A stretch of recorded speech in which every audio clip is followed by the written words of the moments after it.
Cold War. Nuclear weapons threaten all mankind. They're protected by special bunkers. High-end technology against a destructive power which makes entire landscapes inhospitable forever. Mushrooms of concrete as far as the eye can see. When bunker mania takes hold of a country's leaders. A missile base, a civil alert center, a communications bunker, and a countryside full of midget bunkers reflect the dangers of the nuclear age.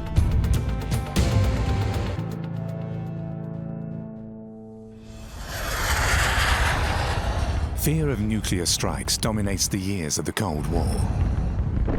Both military alliances, the Warsaw Pact in the east, as well as NATO in the west, have stacked their arsenals with nuclear warheads.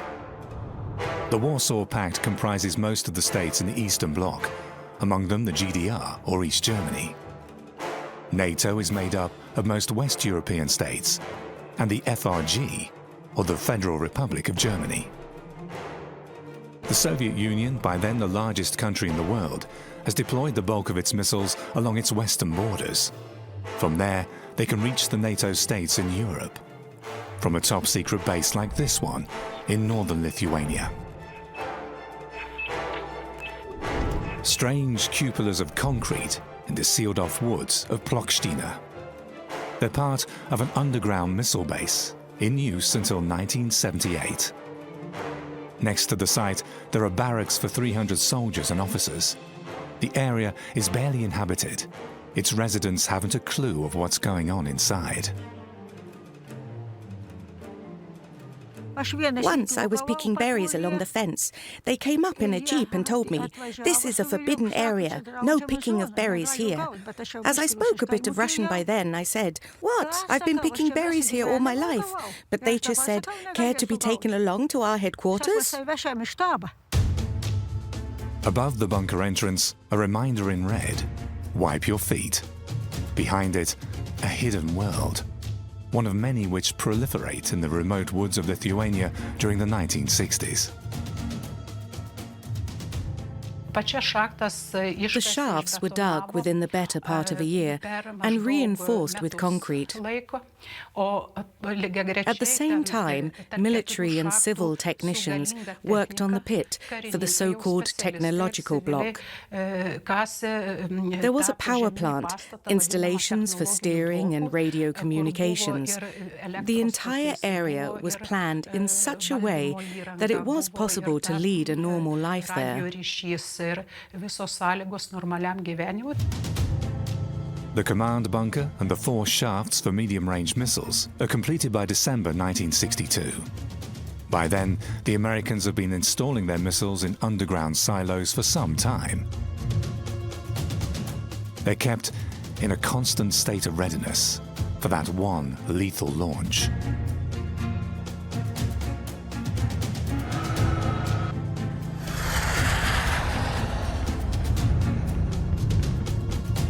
The Cuban Missile Crisis in October 1962 has convinced the Russian military of the need for camouflage.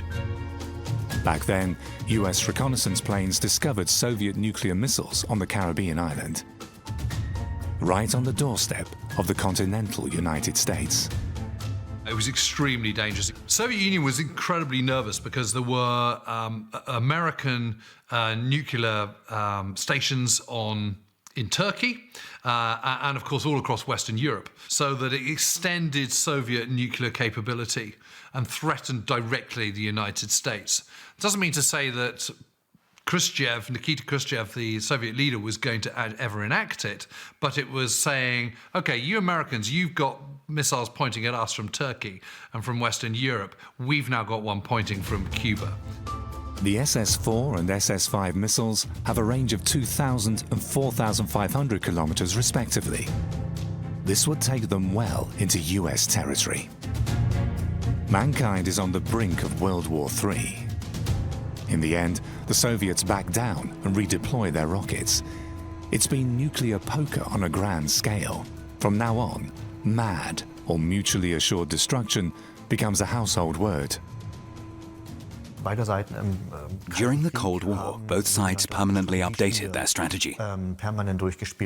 Each side knew the number of their available warheads and performed war games with a view to analyzing if the enemy could be decapitated in a nuclear first strike, once World War III was imminent. In East and West alike, the military plan with strategic as well as tactical nuclear weapons. Tactical missiles have a lower range and less destructive power. They're intended for use against military targets on a limited battlefield. Strategic missiles are directed against intercontinental targets. Their explosive power is aimed at destroying the enemy's infrastructure and entire cities.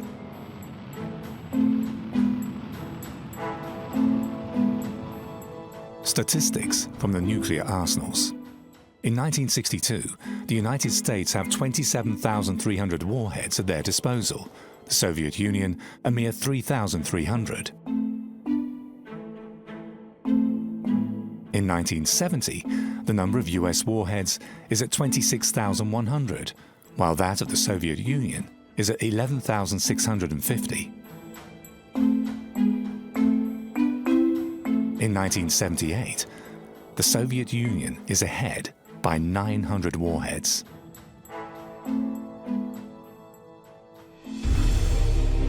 A fraction of them would have been enough to destroy Earth completely.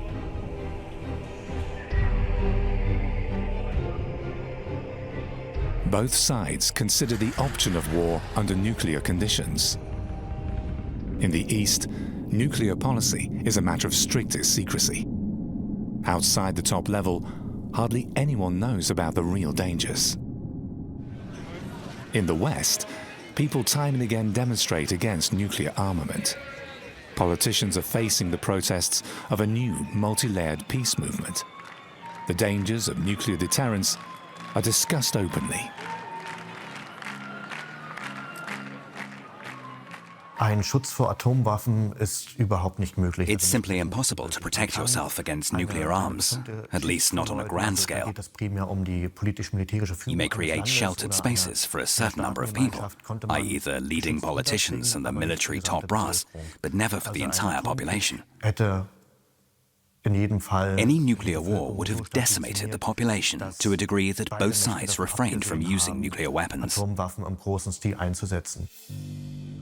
Both sides remain fixed in a deadlock of mutual fear.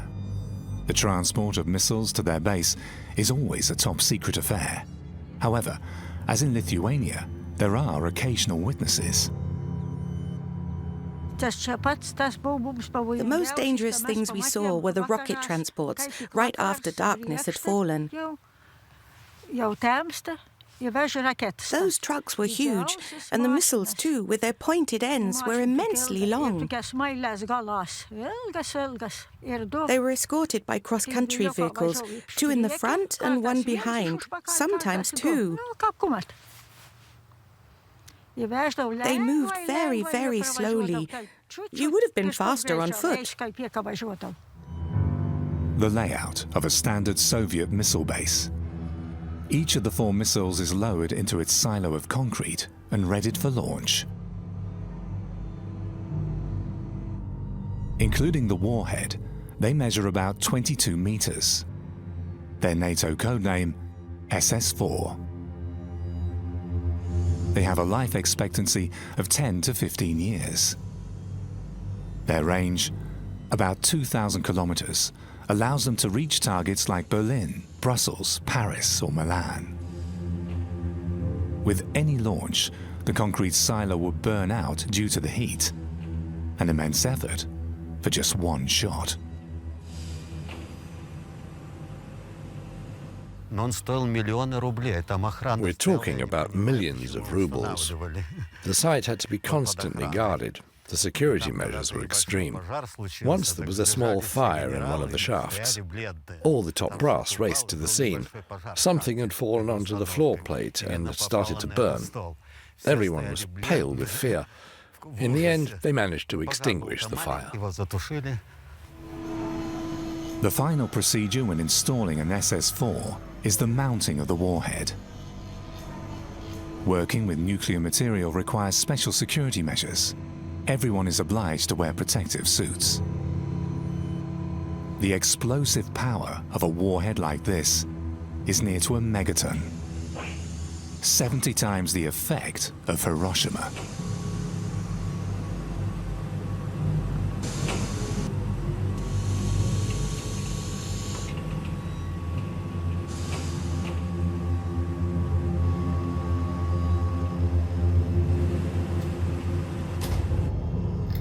Every 3 or 4 years, the missiles are programmed for new targets, depending on shifts in Soviet foreign policy. NATO is really threatened by Soviets' nuclear capability. I mean, to start off with, it's just those powers in Western Europe, because they're the only ones within range, because to start off with, nuclear warheads are delivered by aircraft. But by the late 1960s, they're being delivered by submarines, and that gives you the capability to go pretty much anywhere in the world, so nowhere is safe. Meanwhile, the Americans are busy too. Each of the two superpowers is eager to locate the silos of its opponent. Mutual suspicion is rife. When satellites became available, the Americans used them to fly over vast parts of the Soviet Union. And in spring 1967, one of their spy satellites detected this base. We know that because its coordinates show up in their list of top-secret Soviet military installations. If a missile had been launched from this silo, there would have been an instant nuclear counterstrike. With devastating consequences for soldiers and local civilians. In spite of the level of secrecy imposed on the base, there are contacts between the crew and the locals. I personally didn't engage in any friendships. Some of the others did. They were always eager for samogon, the local moonshine. So there was contact, and the residents knew what we were doing here, even better than us. There's a regular coming and going in the barracks storerooms. They're turned into a market where army goods are traded for the much sought-after samogon. They gave us chicken wire, quilted jackets, blankets, bed sheets, everything they had, even meat and lard. We got everything their stores would offer.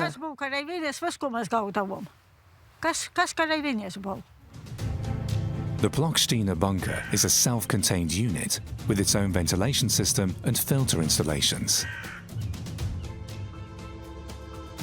A diesel engine, once built for a submarine, provides electricity.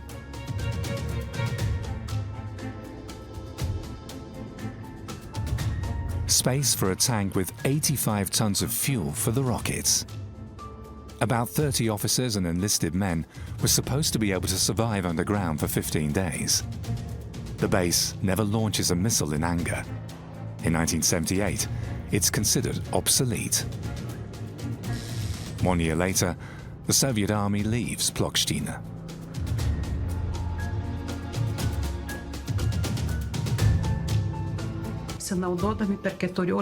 Of course, the locals made the best of it and pilfered the base. Only the missiles and certain parts had been dismantled. Various motors and cables had been left behind, as were all sorts of iron parts and non-ferrous metal. It was only much later that we got to know what this site had actually been. In 2011, the bunker becomes a Cold War museum. It's to demonstrate to young Lithuanians how their country once played a key role in the nuclear strategy of the Soviet Union. And it's to serve as a memento of the dangers of a confrontation that may easily have turned the Cold War into a hot one. Along the Iron Curtain, the two ideological opponents face each other in direct confrontation. Here, the implications of a nuclear war loom largest. Basel in northwest Germany. Here, like at numerous places in West Germany, the Federal Office of Civil Protection has established an alert center. It's a secret bunker. intended to function as a regional headquarters in case of war. Alert Center 2 in Basum was active from 1959 to 1995. Mirko Krum has set himself the task of upholding the memory of that era.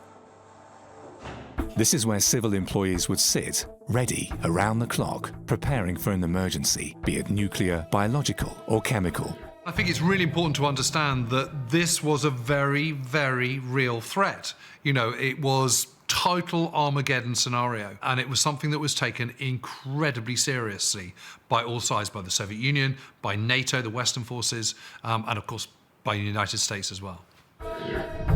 West Germany is subdivided into 10 alert sectors.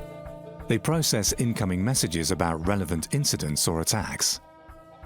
Sector Center 2 received the messages by telephone, that's to say mainly via the telex network or by directional radio.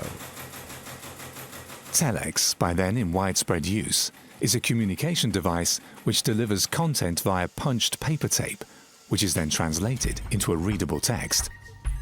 In the filter room, all incoming information is pooled and then analysed using special stencils, which allow the consequences of a nuclear fallout to be predicted. This is a stencil for the evaluation of nuclear detonations. There's the point of impact, and around it several radii according to the presumed number of kilotons. For Wilhelmshaven, estimates ran up to 300 kilotons. So within this radius, severe nuclear damage must be expected. There'll be a radioactive cloud, and given a wind speed of 70 kilometers per hour, it will have spread to here within an hour, and within 2 hours it will have reached Hamburg.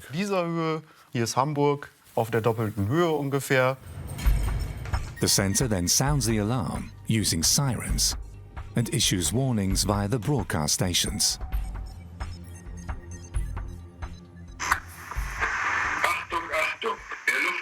This is the Air Raid Warning Service. ABC alarm west of the Weser River. Proceed at once to a shelter, a basement, or seek provisional cover. Over. Devices for the detection of nuclear, biological or chemical contamination. The NATO treaties had a pretty clear picture of what the Warsaw Pact countries, and particularly the Soviet Union, were up to. You know, this is the age of spies and Smiley and all the rest of it, and secret agents. You know, lots of spying going on. Also, the Russians were quite slack on this, so intelligence did get out. And, you know, there was this tit-for-tat. You know, equally, the Warsaw Pact countries had a pretty clear idea of what was going on with the NATO countries. And actually, on both cases, this wasn't necessarily about a bad thing, because the fear of what they had actually was a pretty good incentive not to go to war. Maps in the command room illustrate the strategic implications. This map is labelled 7 days to the Rhine. It was produced by a Polish general as part of a war game at the end of the 1980s. The scenario presumes the escalation of the Cold War and shows the 3 main axes of advance from east to west. It also shows the intended use of nuclear weapons, as well as the assumed counterstrikes by NATO forces in red and blue, respectively, divided into ground or air bursts. You can clearly see that there would have been a lot of nuclear impacts the further west you go, and, of course, in the middle of Germany. A war game that reflects most realistically the strategy envisaged by the Eastern forces. It also shows that the West was preparing for the possibility of a first strike by the Warsaw Pact.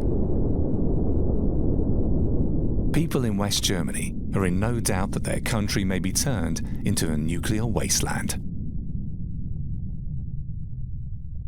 The idea was that the Warsaw Pact forces would charge to the Rhine within a few days, assuming that NATO would take too much time to agree at which points to react first and where to retaliate by nuclear strikes. So the basic presumption was that the Warsaw Pact would simply create facts. In the bunkers of the alert centers, employees of the Civil Protection Service practice how to cope with nuclear strikes. Hans-Dieter Bayer was in charge of Alert Center 1 in northern Germany. We worked in shifts around the clock with 2 people on night duty. Outside the bunker, there were accommodation rooms and the office building. That's where we would sit at our desks most of the time, while down in the bunker, only the technicians would be on constant duty. The bunker is laid out over 4 stories, reaching 16 meters deep. Its only access is the main entrance, complete with an airlock, a decontamination room, and an emergency exit. Life under condition red in the bunker has to be trained. We once did a trial run with a fully manned staff. That meant 180 people locked up for 7 days. So life down there had to be organized. All installations, including the ventilation, were activated. We had to cater for ourselves, and we were on duty around the clock. We had to process messages and to react as if it were the real thing. The bunkers are designed to withstand detonations of up to 20 kilotons close by. That's the impact of 20,000 kilograms of explosives within a radius of 1 kilometer.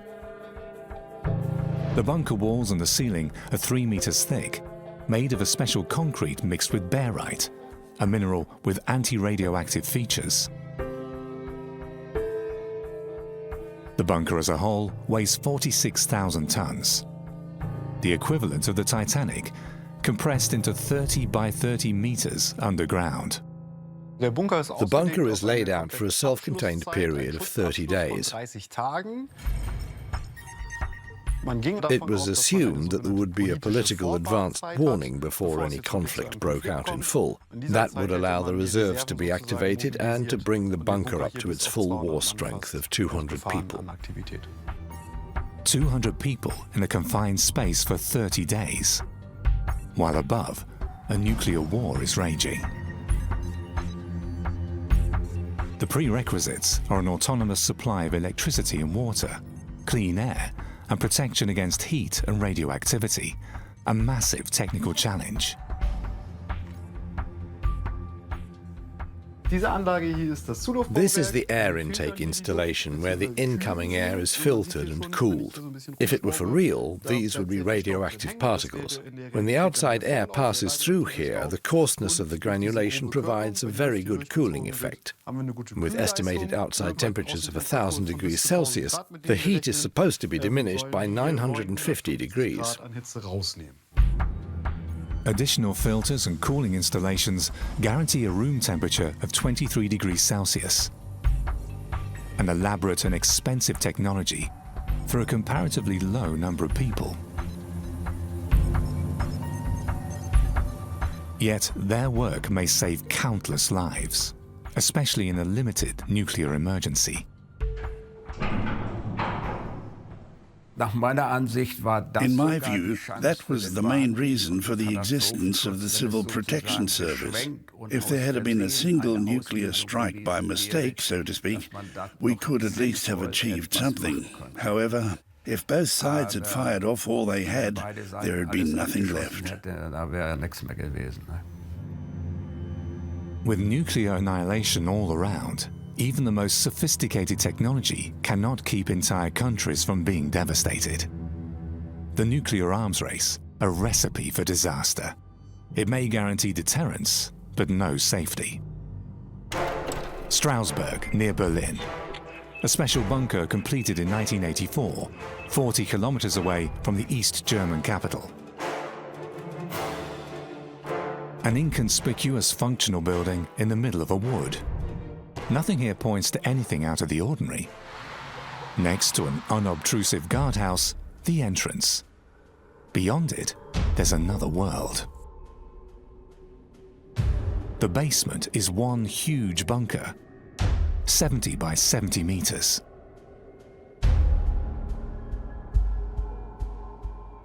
196 rooms laid out over 2 levels. Total space available, 10,000 square meters. It's a communication center, the most important on the territory of the German Democratic Republic. Yet unlike the West German alert centers, it's not designed to warn the population, but to ensure that the country's leaders will be able to stay in control of things.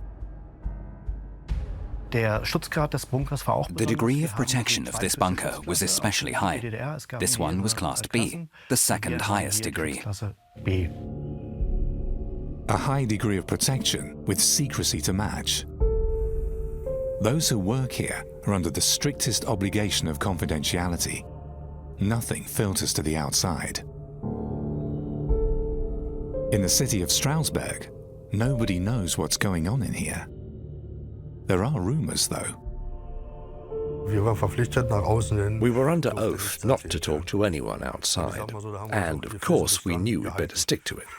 The consequences of any breach of confidentiality would have been, well, you can imagine. During the construction of the bunker we had a lot of fun, though. There was a dismantled crane on a nearby road, and in the trams you could hear people talking about it being part of the casings for SS-20 missiles, which were supposed to be stationed nearby.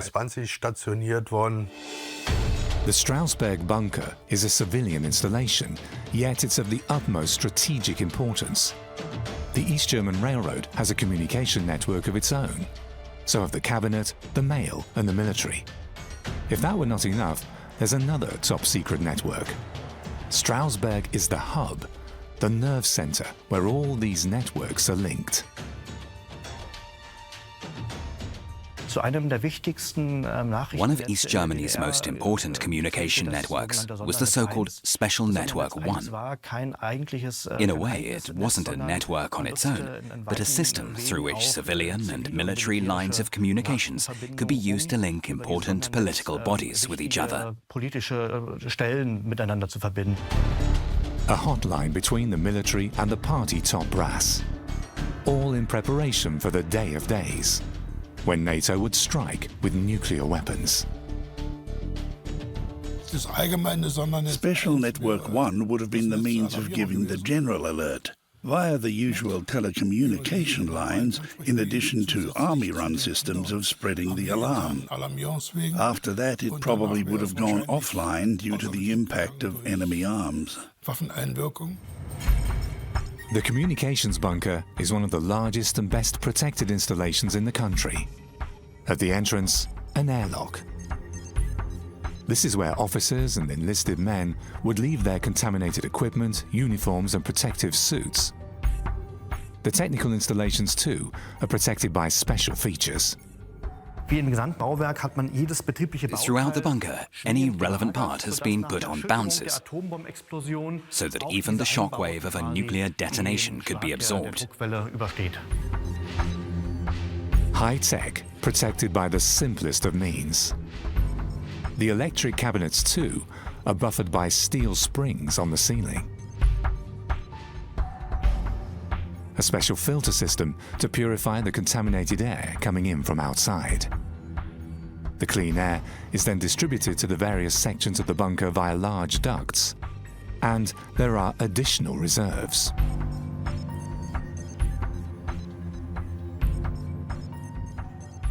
Here we have 6 containers, similar to a diver's scuba tank, which contained compressed oxygen. This was supposed to last for 24 hours in case of an emergency, so the personnel inside the bunker could be supplied with sufficient air to carry on for a day. The dispatcher room, the heart of the bunker. It's here that all relevant data are recorded and monitored, such as the air pressure, and notably the temperature, since the huge installations heat up and thus have to be cooled.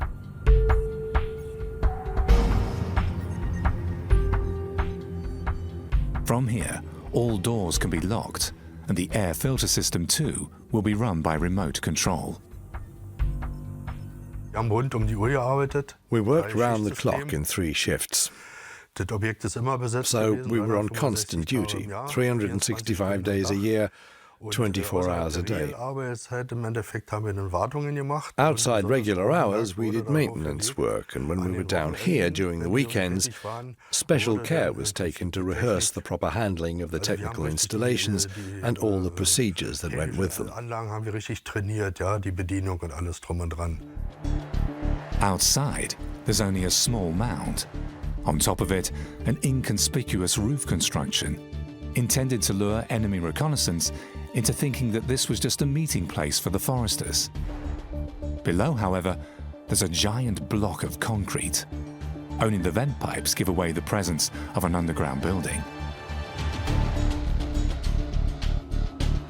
On top of the actual bunker, a specially designed lair. Its purpose is twofold. There aren't just walls with a thickness of 1 meter. There's also an intermediate level on top of the 2 working levels. And on top of that, there is a so-called anti-impact layer. All this was supposed to give a smart bomb the impression that it had already penetrated the bunker, when in reality it was still in the intermediate level, and thus outside the actual bunker.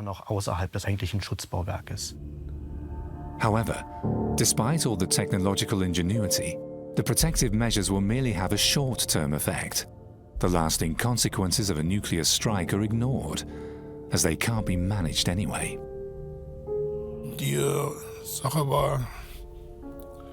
Our brief was, go down there and carry on for at least 14 days in self-containment.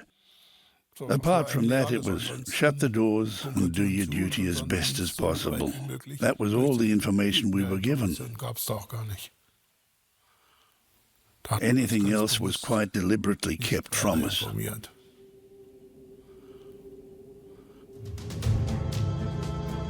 The former command room of the Minister for Mail and Telecommunications, where he and his staff would redeploy in an emergency. It may well have been that these corridors would have resounded with Russian orders, since East Germany is part of the Warsaw Pact. The Soviet army had no immediate access to this bunker, but this could have been easily arranged or even enforced. In case of an emergency, the Soviet army would have had overall control of all military activities within the Warsaw Pact, and thus automatically have access to all bunkers in East Germany. The East German military has only limited scope to act on their own. It's the generals in Moscow who pulled the strings. Yet, as a frontline state in the Cold War, East Germany is of the utmost strategic importance. It's from here that the machinery of war will be run. A fact that puts the country firmly in the sights of NATO forces.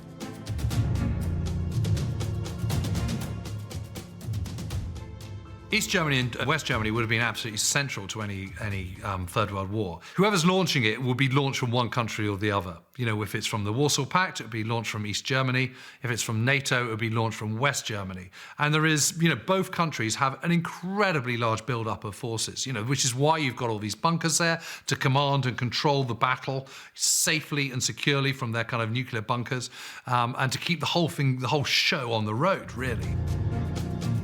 The telecommunications staff at Strasbourg are mere pawns in the superpowers game.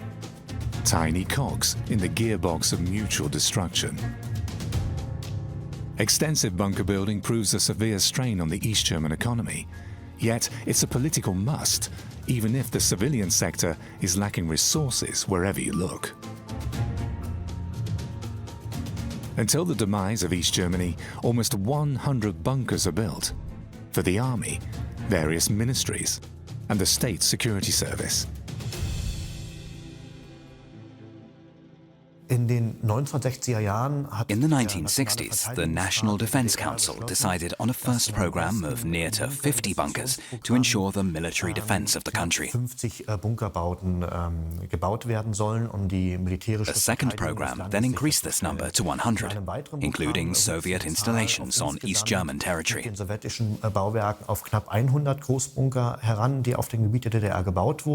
country may have been tiny, yet it had the highest density of bunkers in Europe. der höchsten Bunkerdichten in Gesamteuropa. During the Cold War, bunkers are more important than housing. It's a choice later generations find hard to accept.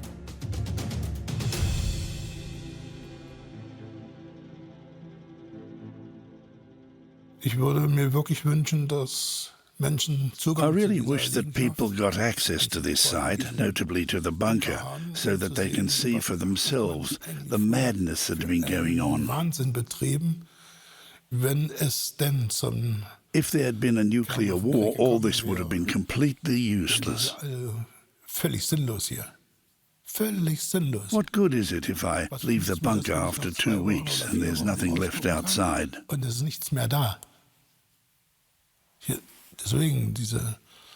When you look at it in retrospect, it hurts.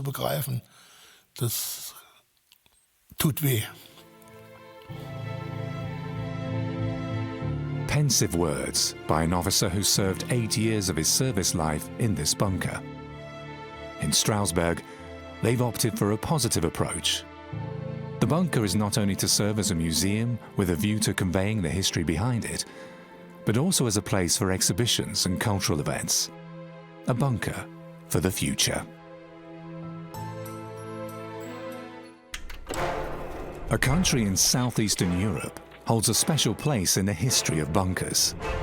In 1972, Albania starts a near-compulsive building program. Nobody can tell how many there are. Estimates range between 200,000 and 750,000 bunkers. Quite a feat for a country with 2.8 million inhabitants that's even smaller than Belgium. Most European bunkers are well camouflaged and hidden. In Albania, they're part of the landscape. A fact that draws amusement in foreign media when the country becomes accessible in the early 1990s. Tiny cupolas dominate Albania's meadows and fields. The bizarre fortifications stretch right into the inhabited areas. They seem to have a habit of appearing in groups. This farmer counts no less than 8 of them on his property. Instead of soldiers, this one is now manned by a cow. Hoxha would have had us hanged for this, but luckily democracy has won, so we're left with bunkers to do as we please. The cows will now defend them.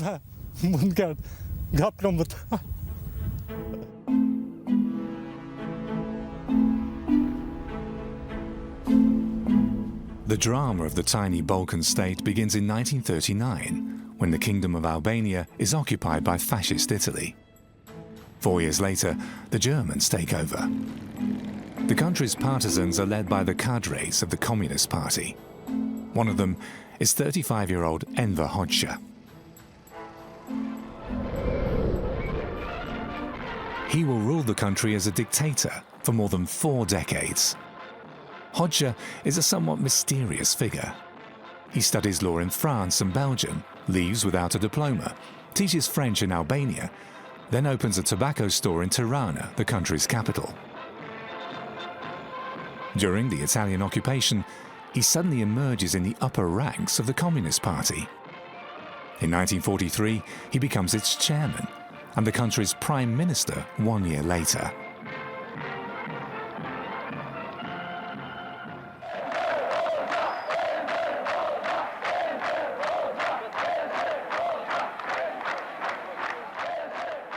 The legacy of Enver Hoxha, a destitute country in total isolation, grotesquely studded with myriads of tiny bunkers, even on the most idyllic beaches of the Mediterranean Sea. Of course, Hoxha is responsible for all that happened from World War II until his death in 1985. And that goes for our isolation, too. Albania is, let us say, somewhat special in the sense that it often switched sides within the communist system.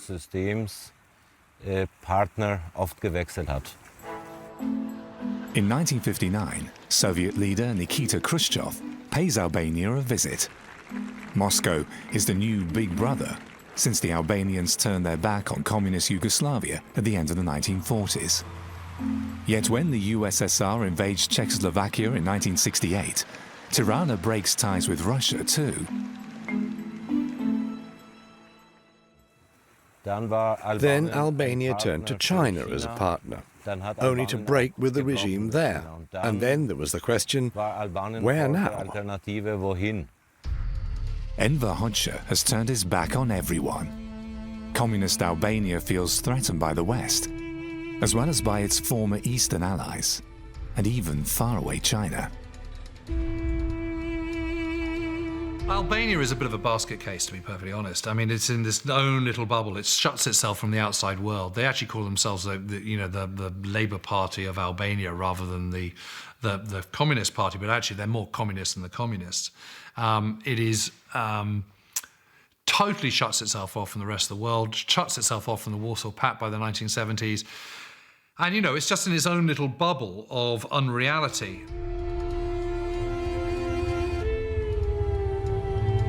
A country between all fronts. It's Albania versus the rest of the world. Its entire population is called up to man hundreds of thousands of bunkers to defend the country against potential invaders. Alas, the bunkers are only designed for conventional warfare and of no use in case of a nuclear strike. Nevertheless, the program is implemented to an unprecedented extent. To improve the country's defences, bunkers were built. First along the northern and southern borders. Later, as there were ever more weapons in the region, bunkers were spread throughout the entire country, along the borders as well as inland. The greatest period of growth was during the 1970s.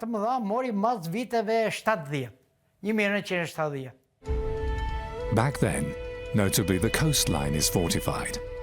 A middle-sized emplacement with 4 artillery bunkers and a command post in northwestern Albania. It's intended as a first stop against a potential invader to give the army time to withdraw into the mountains and continue with guerrilla warfare.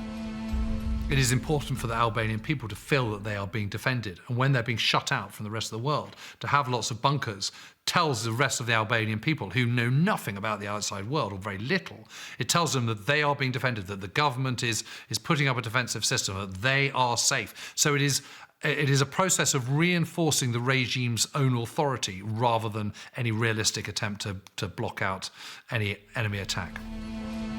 The better part of the civilian population is trained in bunker warfare. Workers, students, even school children. The entire country is turned into a combat zone. Under the omnipresent cupolas of concrete, the idea of war takes on a grim reality.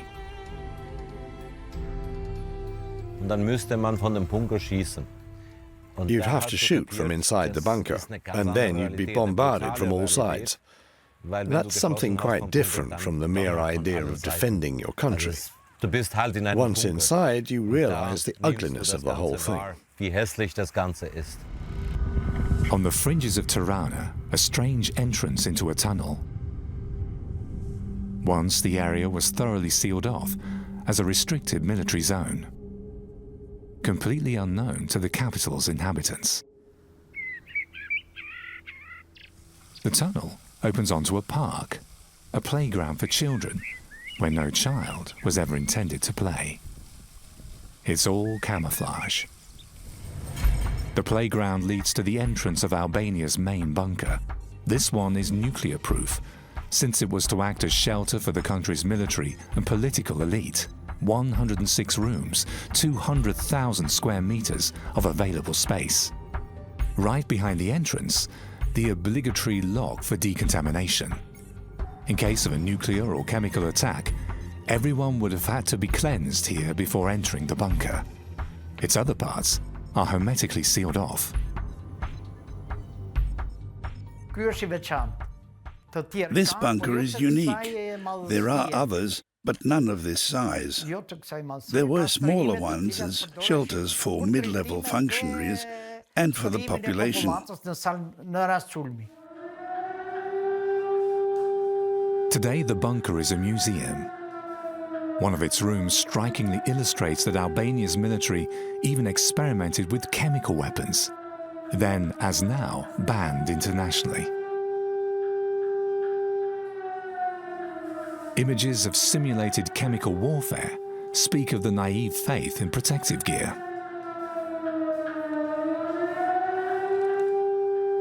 As the Albanians expected their countless enemies to act as they would have done, the bunker is provided with an air filter system. Yet there's also space for entertainment, a stage and a screen. A convenient environment to applaud the achievements of the army and those of their great leader, Enver Hoxha.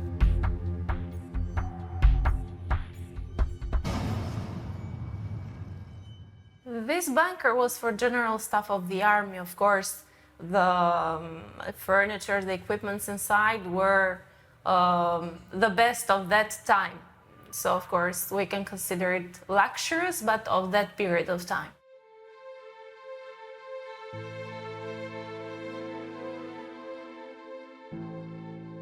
The rooms of the man at the top.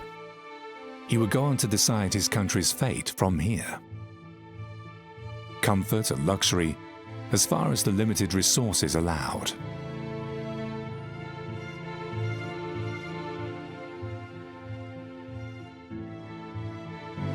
The dictator's calendar. It even provides some reading matter. Life in the bunker. Under the red flag, complete with the Albanian eagle emblem and ample space for an undisturbed sleep.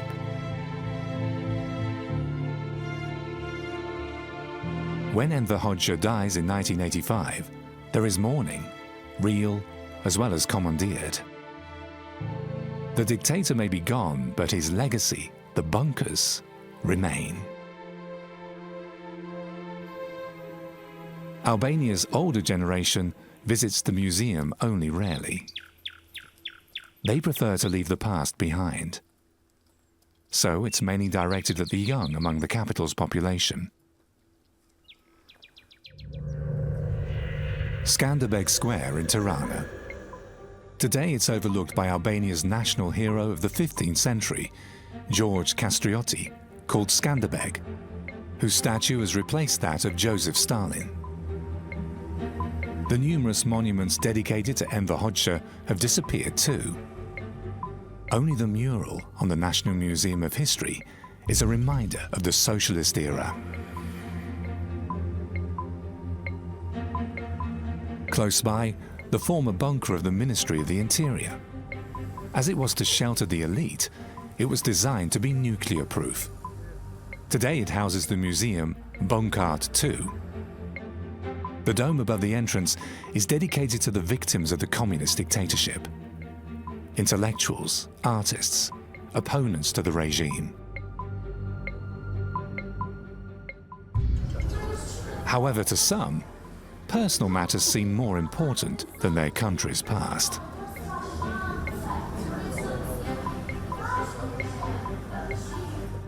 An artist's reflection of oppression and persecution. The names of those arrested by the regime in the shelter of their former tormentors. Albania's recent history hasn't really been addressed. That explains why there is still a strong resistance to any modern ideas to use relics of communism and the Cold War in a creative way.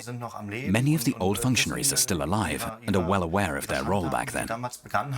So, of course, they don't want this to be dealt with in public. Up until now, only the names of the victims have been documented. But it's just a matter of time until the names of the perpetrators will become known too. That's why many oppose using such places as museums. Albania is one of the few countries which threw off the yoke of fascism without help from the outside. Using this foundational myth as a basis, Enver Hoxha led the country into Stalinist communism.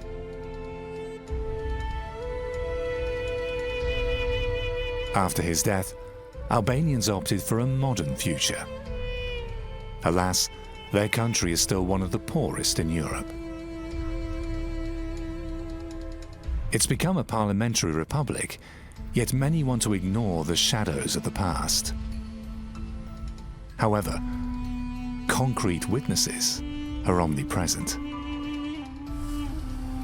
Its bunkers have become a trademark of the tiny country. They've lost their military meaning and are being used as restaurants for commercial purposes or as stores. To most Albanians, they're just part of their everyday life.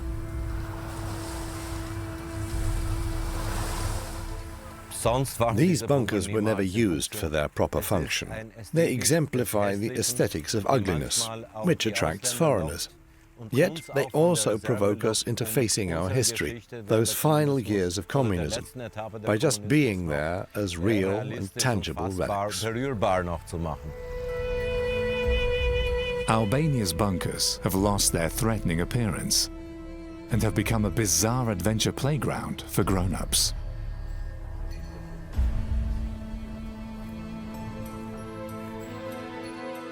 Bunkers of the nuclear age, megalomania in concrete. Billions of dollars for a war nobody could win. Part of a technology that might have wiped out all of us. Monuments of a Cold War that could easily have turned hot.